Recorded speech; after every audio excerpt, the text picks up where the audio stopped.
We are honored today to have Mike Patterson as our guest for this segment. He oversees the State Department of Transportation. Mike, it's good to have you here, my friend. Well, thank you, Sam. It's a pleasure to be here. How many roads are we talking about here? What do you guys have to handle? Well, roads and bridges. The Department of Transportation, we'll start with bridges because we're noted in past for having some of the worst bridges in the country, but on the highway system we have 6,800 bridges roughly. 6,800 bridges and about just over 12,500 miles of highway. That equates to about 32,000 lane miles. So a 4-lane highway has 4 lane miles. So we kind of judge it by width. So we've got 12,000 miles. Every square inch of that, you guys have got to treat like a homeowner. You've got to be constantly aware of maintenance and... We do, and it's interesting you mentioned homeowner. When someone builds a house, you know, they have a finite footprint, and they pretty well understand the soils. But when you're building a highway, maybe 7 to 10 mile highway, the soils will change within that length. And we're sitting on a lot of red clay. We're sitting on a lot of red clay. You get close to rivers and it gets sandy, so soil conditions change constantly, which has to change the design of our pavement and change the design of our bridges. You know, of course, like everybody else, you know, to get from point A to point B, I have to take a freeway or two. And it's interesting to me to see how the road construction crews handle everything. I mean, it's obvious there's a lot of planning that goes into that first orange barrel, if you will, from beginning to end. And these guys have to get out there and risk their lives, which is another angle I want to ask you about, the safety factor. I mean, that's not just a work zone, that's a hazard zone, isn't it? It really is a hazard zone, and I appreciate you bringing that up. You might note on my lapel pin here, work zone safety awareness. It's something 3 years ago we really amped up our work zone safety awareness because it became a real problem for us. And I think a lot of that problem comes from distracted driving. You know, the cell phone has really become a menace to us in transportation because people are so involved with their cell phones. But over the years, there have been 60 ODOT employees who have died in the line of duty, died in those I didn't work realize zones. there were that many. 60 is more than all other state agencies combined, with the exception of the military.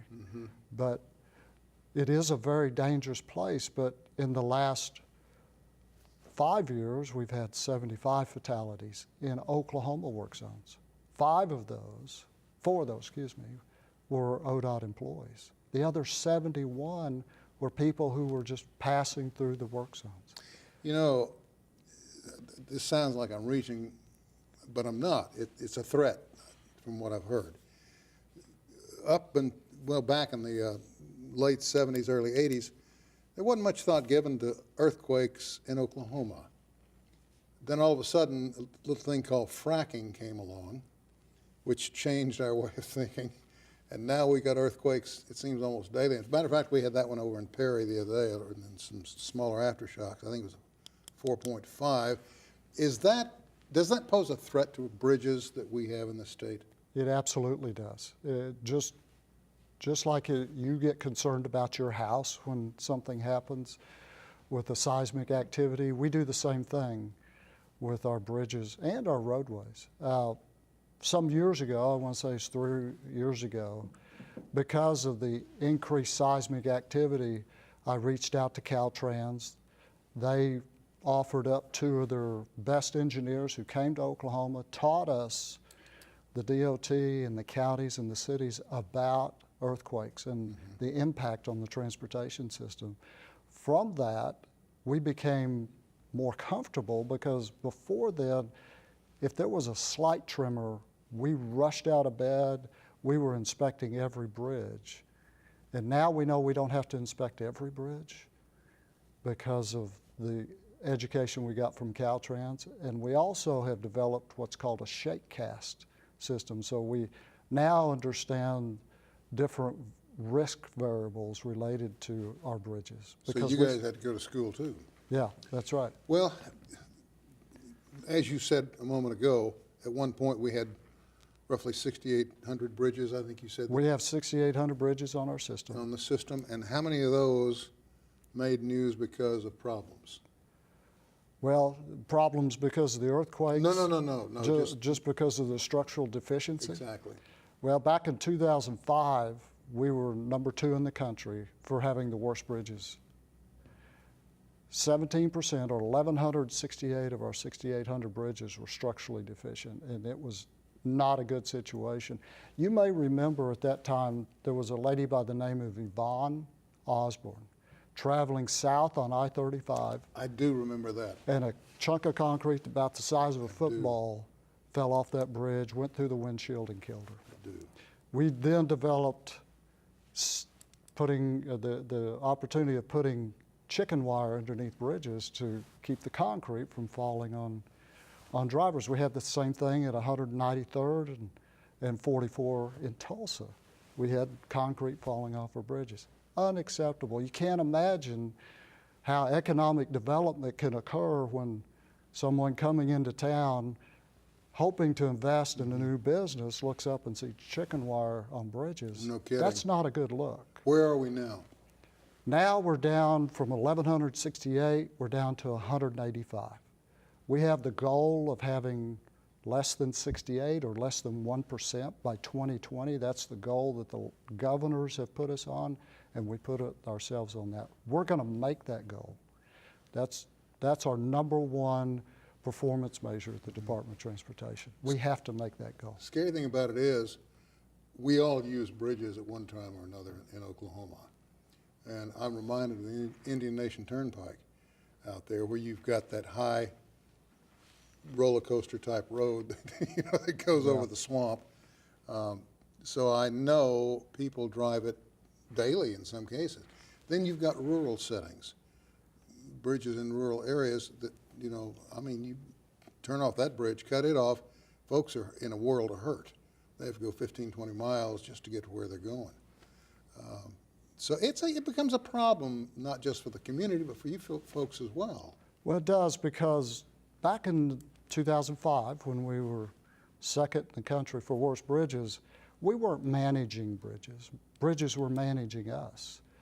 We always were fearful of Friday. It seemed like we had to close bridges. Every Friday, something was happening with bridges, and that was a real concern for us. We're a lot more comfortable today than we were back then. I understand that all lanes of 412 are now open under 65th West Avenue. Yes. So that's going to be a relief for a lot of folks. That's a huge relief for the drivers. That's a huge relief for the Department of Transportation. That's that situation where we had to close that bridge because it got struck twice. Before we could get it repaired the first time, it got struck Somebody again. came along and whacked it again. Whacked it again. It's almost like whack-a-mole out there, you know. It's not funny, but I mean, that's what it's coming down to in some cases. What's the next big project that has to be dealt with? Well, we have some real challenges before us. We've got the ongoing projects in the Tulsa area. We've got 10 major projects going on. I think every highway in Tulsa has a work zone on it. It's a situation that we find ourselves which is good and it's bad. I really can't emphasize how much we appreciate the patience of the drivers around the state, and particularly in Tulsa. Isn't some of that, though, doesn't it range from simple repair to right on, or an upkeep on, right on up to the top of the heap? It really does. Some of our stuff, because of decades of inadequate state funding, but that's changed. So now we're able to take care of some of these things that should have been taken care of a long time ago. You and I will remember the old Fram oil filter commercial. Oh, yes. Pay me now or pay me later.